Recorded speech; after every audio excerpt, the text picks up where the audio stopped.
I'm sorry, but anybody that goes and beats up a woman is never fixed. That is an uncurable problem, and I just went through this whole thing. And for anybody to think that Chris Brown is some good guy is a joke. They want him to be a monster, and all the rapist monsters hold him up. And it's so amazing how many women sit there and look at this and goes, "Oh, I could just pass this off." Yeah. And actually, it's not like that the predators in the industry keep letting him up. That's government, okay? And that's the laws and all the bullshit that these men did to protect themselves. He's one of about a million psychotics out here. Um, I was just pulling up a thing on the sheriff's department. They're part of the whole gang banging shit, so I don't know what the hell. They're fake presenting right now because they're like, oh, we just took a case that was from 2003, and I'm like, wow, that's really interesting because it is LASD that blocked reports of mine that said I couldn't report anything that was prior to 2016. Yeah, and they were caught in sexual misconduct in a human trafficking ring, which is the ring I'm talking about for a long time. They were caught inside of it. They were caught hanging out with gang members. And when you talk about gang members, they keep going right to, Suge and all those people that they're ignoring that there's other gangs that exist that are pretty white, very white, and a number of them, and they were hanging out with them. Now, I don't know if Diddy has any connections to those gangs. Wouldn't be surprised. It wouldn't surprise me none. Because what I was seeing in this thing here, which I told government in 2001, 2001. So your question should be to government, why did you cover that up? Why'd you cover it up? Why did you cover it up? And instead, they threw me to the gangbangers. They have a death wish for me, man. Major death wish. They did not protect me. They leaked information and they covered up a human trafficking ring in that case. So the other case, they covered up a drug ring. In this case, they covered up a massive human trafficking ring. Yeah, because government was shopping for some girls up in here, and they tried to shop for me, and they got caught. And nothing happened, right? They covered that crap up. And then what you saw, I just want to point it out, then you saw them hiding Scott Moss, the one that raped a girl, and the county knew, and they tried to pay her off with $150K. And they covered it up. They knew that was going on. That's what I'm saying. They knew that was going on. So that's a different thing. They knew was going on, and they tried to keep it away from the public, and they kept it under wraps for 20 years about. And then I went to investigate. I was trying to get them to do a full investigation on the sheriffs, and they blocked the whole thing off. And then they wouldn't let me report any crime on me. None. So then what happened? One of the sheriffs there freaked the hell out. And he went and filed a lawsuit, a $6 million lawsuit, and he called them gang members. I already knew they were gang members over there. And he won. And I go, yeah, I wonder why he did that though. But what would tell him off to run to go do the lawsuit right away? I told you, because when they were outing me to the sheriff's department, they put me at great risk of danger from the gang. And I told them, I go, well, I already talked to FBI, blah, blah, blah. I threw it out there, right?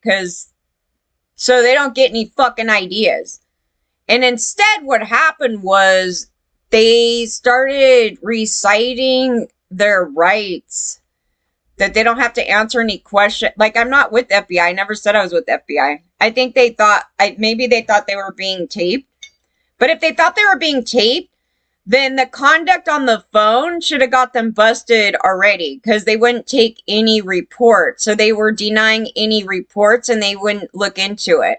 So I was like, well, if you did that, then you should have been investigated right then and there from FBI. But FBI was not with me, so FBI was being a bunch of punks up in there. A damning new documentary. No, they're not good to victims. I just want to make it clear. Government is a pile of shit. Every entity of government is a F job. And they should not be treating victims that way at all. And I'm an advocate for victims, obviously. But I'm just telling you, all these areas in government that are an F up. Nobody should be talking to victims that way. If you have questions for me, like such as, some other things, they could have done that. They at no time did they do that.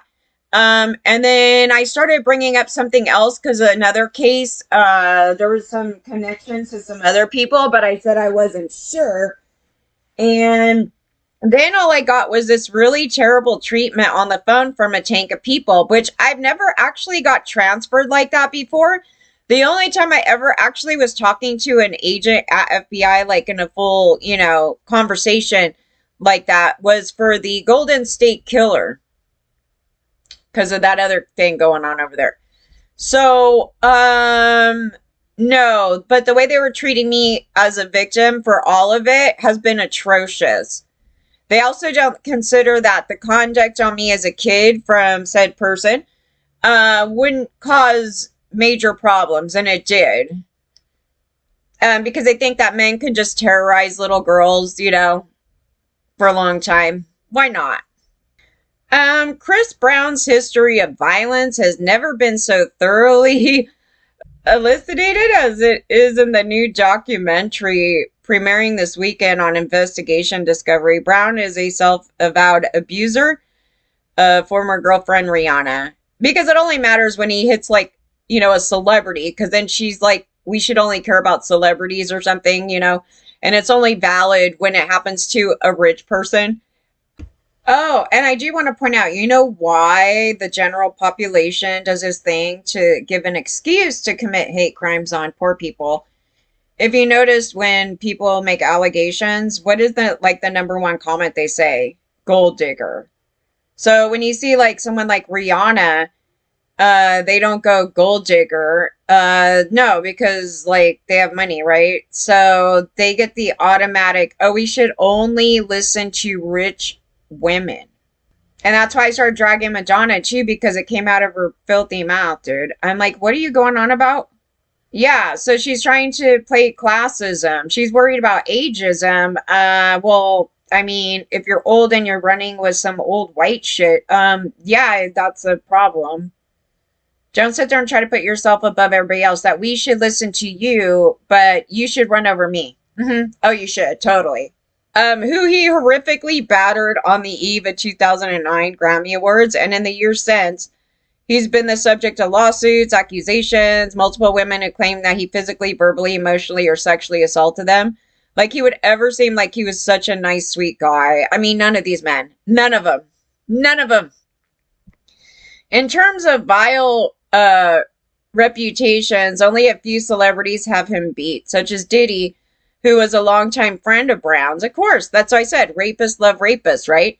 Rapists are going to hang out with other rapists. And just because somebody's a rapist and they don't get along with Diddy doesn't mean that they're not as bad as Diddy. It just means that the two egos are clashing, they're clashing.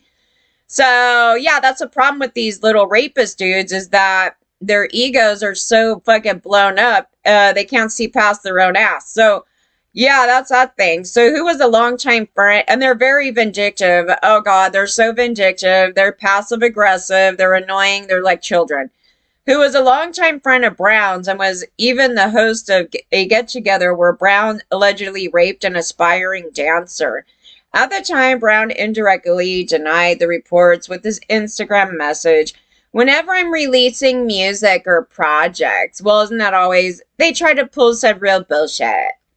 Yeah, because you would never take accountability. I mean, that's kind of part of that PD, right? Yeah, you have ASPD, dude, and you throwing shit out a window.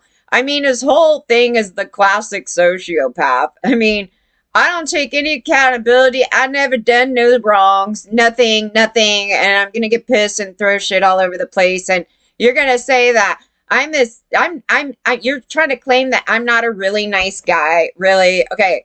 Time to, time to Domestic Violence Awareness Month and produced it with No More, a global domestic violence initiative as part of its No Excuse for Abuse campaign, along with ample entertainment. ID Chris Brown, A History of Violence, is a harrowing documentary recap Brown's unseemingly track record with women, of its many ugly details. Perhaps none is unnerving as Brown's alleged assault of a young woman on a yacht party thrown by since disgraced Diddy. Well, you got to believe that they're all a bunch of drug addicts up in here, because the drug addicts go hand in hand with the sociopath. I keep saying it. I go, Jesus Christ. And it says it. Do we need to pull this up again? Wait a minute. Also common, physical substance dependence or substance abuse, mood, anger, boredom, or general discontent. Which I should say with my bored thing with the education. When I was saying it, I go, I know someone's going to bring up that thing because it's not the same. Because these guys, they get bored and they have to do something that's harm to self and others, and they drop out of school. Versus when you get bored with the curriculum because it's too easy, because it's like going through the ABCs now or something again. It was more of that. I should have explained that. I was like listening to it last night and I was like, I was laughing. But anyway, no, because if I dropped out, it would, yeah, then that's, yeah. Okay, those with antisocial personality disorder tend to lie, break the law, act impulsively, lack a regard for their own safety or safety of others. Symptoms the word is may lessen, but that's not go away, cured, nothing, okay? Behavioral. Antisocial behavior, deceitfulness, hostility, irresponsibility, manipulativeness, risk-taking behaviors, aggression, impulsivity, irritability, or lack of restraint. Mood, anger, boredom, or general discontent. Physical substance dependence or substance abuse. Now, this is actually different than somebody with like PTSD. And I go, I think what's happening here. I was like, they're missing the ASPD. Like, they'll look at this thing and go, because you can have PTSD and then do drugs. That's what I was saying. I go, you don't want to go, oh, they all have ASPD because they are addicts, because I don't believe that to be the case, because I'm like, there is a really differentiating difference with these guys. Like, the one guy I was talking about, I said, you could ask these addicts, right? I don't know. There was a bunch of people out here that are a bunch of addicts, these celebrities. But doesn't mean that they are up for human trafficking some kids for drugs. No. If they were, then they probably fall on the scale there. Because that has to do with their entire human, right? Like, what you would do. Because under desperation, if you think about it this way, to try to differentiate those types to this type, if you're desperate for drugs and you need to go do something, like, it's a common sense thing that somebody's probably going to do some crazy stuff to go get money for drugs, okay? That would be probably a given for any person with that addiction. So it's kind of like, what would you do? It's almost like the choice that they're doing. Because even if you go thief from somebody, like, I wouldn't put you necessarily in that category. But if you see these other people where they're like, we're going to go rape some women, we're going to go human traffic some kids, we're going to go do all these other things, and then you see all this other stuff involved in it, that's kind of how I could differentiate them. So, but it is together, at least on that portion. Can they feel empathy? No, absolutely not. They have reduced empathy. I would say they have almost zero, but they could have sympathy. Like, they could feel bad for somebody else that's like them. Because I guess it has something to do with they probably see themselves as them. So they're like, I wouldn't want anybody to come after me because I'm perfect. And that guy over there who's another rapist, like, I have sympathy for that guy. Like a Mike Tyson, right? Mike Tyson has that. So Mike Tyson will be like, I feel really bad for Diddy because we're like a lot alike, you know? And I feel really bad for all these men that keep getting in trouble for rape. Yeah, that's them. That's not empathy. That's just like I feel a little sympathy for myself. It's really self-serving. It's more that than it is. I feel really, at no time, you'll notice, at no time do they give a shit about the victims. They will chronically feel bad for other perpetrators. They'll show a sympathy card for other perpetrators. So they're really easy to spot when you pay attention to them.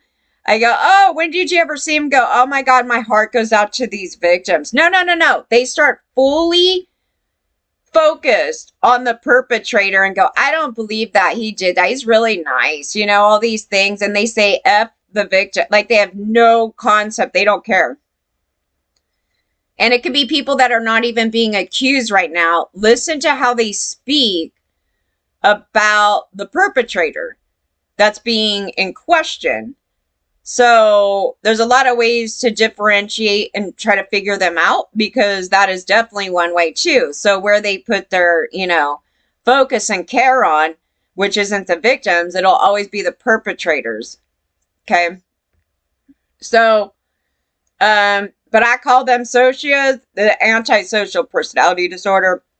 So the people that study in that field, I think, need a lot of help. I think they need a lot of help because apparently they're missing stuff. Like, I could kind of see, like, if somebody came in with with this, ASPD, and they could miss it by their manipulation, right? So they may bring up, like, I'm depressed and bored and I started doing drugs, so I just have an addiction problem. Can you see how it could just easily go, whoop? Yeah, I'm depressed. Yeah, depression would totally probably be in this anyway, because they're a clusterfuck. But, yeah, no, they're absolutely missing.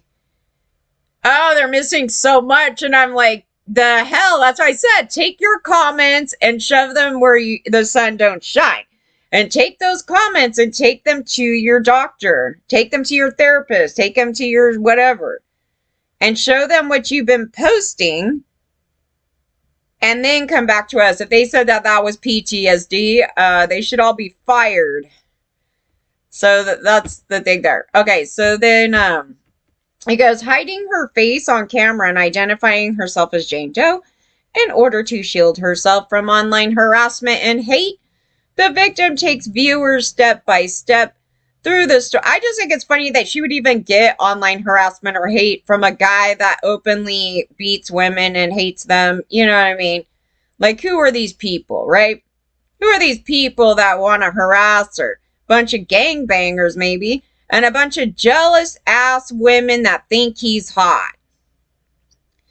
Okay, so from being invited to the shindig by LA promoter to meet and receive a drink from Brown, to be led to the ship's bedroom, where she soon lost her bearing and control of her body as he violated her, repeatedly kissing her mouth to stifle her cries.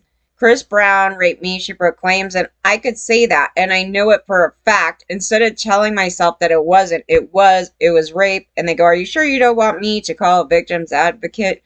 Jane Doe's accusation led to a $20 million lawsuit, but was dismissed by conflicting text message records, which is pretty common that the victim would act normal. I don't know what was in the text messages, but most of us, like, when we get raped, like, a lot of times you don't really comprehend it and you may still talk to the perpetrator after. So that's actually not really good evidence really at all, technically, because the reality of it is that most victims, like a lot of them, may still have conversations with them like nothing happened, which is something to be said. And then the fact that her lawyer, Ariel, eventually departed the case, suggesting that questions remain about this incident. Nonetheless, Mitchell also makes clear in the Chris Brown, A History of Violence, that she firmly believes that Brown was guilty of the charges, and moreover, that the music industry protects him. Yeah, so she's on her side. There's always these weird things in these cases, like it's not like the case is not true. There was a number of things, like they can't defend it, like they're not capable, just from their own problem, the lawyer. Not that they think that it's fake or anything like that. It's legal. It's hard to explain. Anyways, they say the lawyer here also makes it clear, A History of Violence, that she firmly believes that Brown was guilty of the charges, and moreover, that the music industry protects him and other predators. That Brown kept making music and retained an enormous fan base. He reportedly the second most followed male artist on Instagram. Supports that notion, as he does repeat success at avoiding grave legal penalties for this misconduct. And okay, even with the assaults of Rihanna, okay, yeah. Well, that's the other thing on these platforms. So they allow hateful gender-based speech, and if we counter it, they target our gender. And that's very much of a problem, but guess who runs all the shit show? A bunch of rapists. Okay, there's no doubt that Brown viciously beat her, repeatedly punched her in the face. Well, anybody that would beat a woman would rape a woman, so it's all kind of connected. And it's not a kinda. It is connected. The most difficult aspect is controlling myself around the ladies. I just be ridiculous because I love them so much. How ridiculous is that? The word love is not in the same sentence with Brown. He uses them. He actually hates them deep down. And he admits in one of the Chris Brown History of Violence archival interviews. Okay, so, this is by LAPD Sergeant Cheryl Dorsey and domestic violence expert Dr. Carolyn, who explains that Brown's violent tendencies might be related to, if are not excused by, his childhood. Yes. ID's documentary in the commentary with snapshots of women holding place cards featuring depressing statistics about domestic violence underscores that Brown's saga is just a more high-profile version of a terrible tale that's told ad nauseum in this and every other country. Yeah, they're all a pile of shit. However, is that sexual assaults are difficult to prove, and that in the absence of bedrock proof, the benefit of a joust often goes to the accused rather than the accuser. What bullshit is this? You made it legal for men to rape, and any man that would beat up a woman would rape her. It's just that. Because they have no care for any agency, right? Because even the action of hitting someone, you're touching their body with no consent. So, and as part of that shit over there. Yeah, I punched a woman in the face. They were beat up by him. No, I mean, I don't even talk about him. I'm surprised he's still popular. I hardly ever hear about him anymore. You've got to question these women that are so... You have to actually be really bothered by this, because there's actually a deeper problem to this, besides Chris Brown. So all the women that disregard it end up having kids, and they teach their kids to disregard it, and it's another cycle. So women are definitely very much important part of this whole cycle of things. And I was trying to point out it more too, and I'm trying to dive more into that area too, because it is in relation to, because I don't know what his childhood is, but his mother could have beat him for all I know. There could be a lot of things like that. And that actually is going on in India too. There's some crazy stuff with their stuff. So they have like some of the worst cases ever when I pull them up. But yeah, so they were very much a part of it. So they that conject, but also that it's systemic, and it's systematic. I guess you could say systematic through the system of how they abuse women with that are left with just the kids and stuff, and then they're abusive to their kids. But it's like a cycle because then they don't help out the moms and stuff, and they abuse the mother. They just generally abuse women in society. So then it causes this whole other thing going on. And then yeah, but if you're a mom, you're a woman up in here going, I just disregard this and I still support this abusive pile of shit, that is definitely being passed on. So I'm pretty certain that about 100% of his fan base is not all men, ladies. But yeah, I was saying, I had to focus in on this. I go, well, what am I doing that's contributing to this huge universe of garbage humans? Oh, I need to stop supporting this stuff.